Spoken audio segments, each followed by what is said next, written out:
coming in on the global picture, but let's now talk about all of the cues that you need to track as we get into a fresh trading session. We have our research team here with the trade setup. So Ekta, Nigel and Vahishta all join me now to run you through the trade setup and all of the individual stocks that you should have on your radar today. Guys, a very good morning to all of you.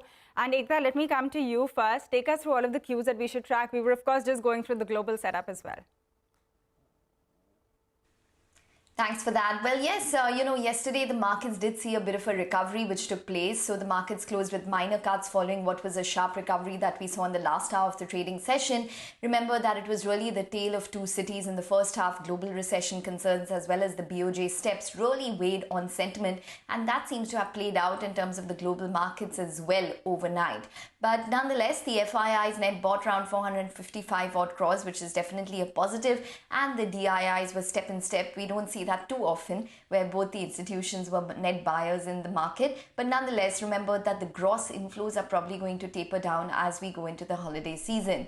US snapped a 4-day losing streak. Asia is mostly higher at this point in time, and the SGX is now indicating a bit of a positive start. Whether or not we manage to sustain those levels or that sentiment continues through the trading session without any sort of selling pressure.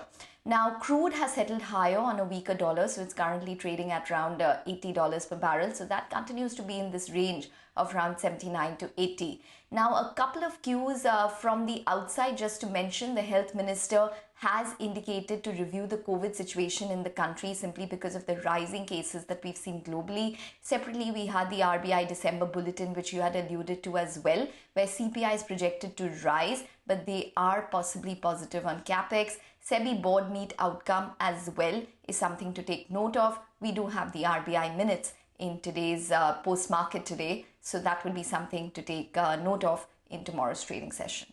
All right, Ekta, thanks for running us through all of those cues that we are tracking this morning. Let's also talk about the individual names that you should have on your radar today. And Vahishta is here with that entire list. Good morning, Vahishta. Good morning, Pavitra. First up, let me start with City Union Bank, which has announced a divergence in NPAs of 259 crores, which consists of 13 borrower accounts for an amount of 230 crores and 218 borrowers for an amount of 29 crores. This is for the year ended March 2022. Also, there was a divergence in the provisioning of 40 crores for the same period.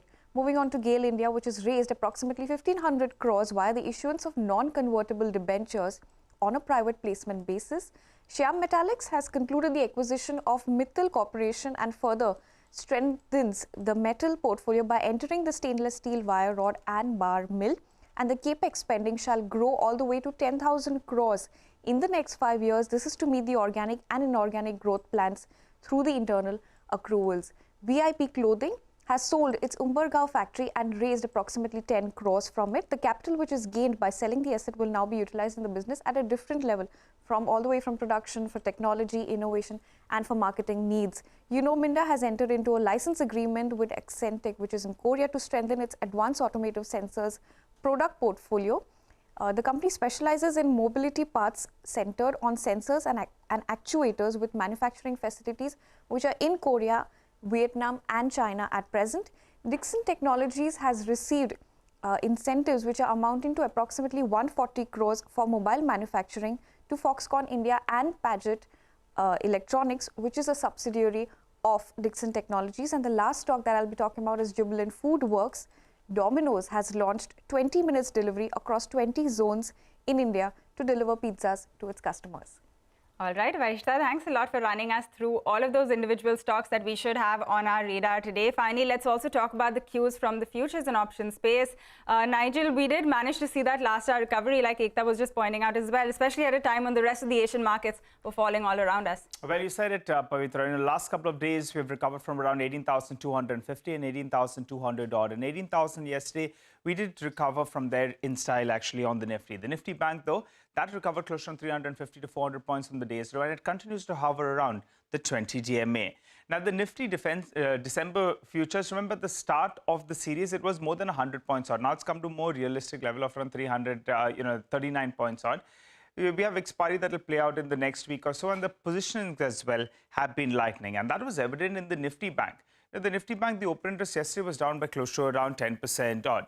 Looking at the FIs in the F&O market, well, surprise, they added shorts big time. Yesterday, they added close to 17,000 short contracts. On the long side, they unwound some positioning. Now, the positioning on the index futures, well, it's turned net short. Remember, at the start of the series, it was net long by a margin. Close to 77% of their positions were on the long side. On the option side, yesterday, they bought some puts in case things go wrong. Then there is some cushion on the downside.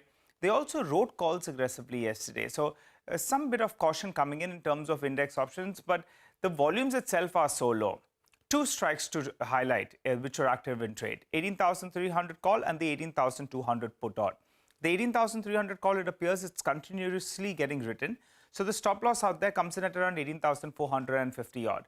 On the downside though, that 18,200 odd mark is seeing a fair bit of action. So that's telling you that that's the level the bulls want to come in and buy. So let's get the levels actually up for you. Those are the crucial levels. And also we'll get the 20 and the 50 DMA, where in this band, breaking of these levels, well, that'll give us further direction. For starters though, the SGX Nifty is suggesting a green start. So don't chase the gap up. That's been, the thesis. So stick to that. Back to you.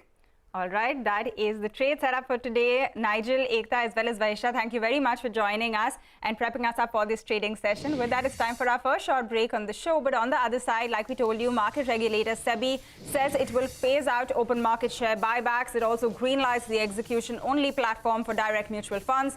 More on that important story when we come back.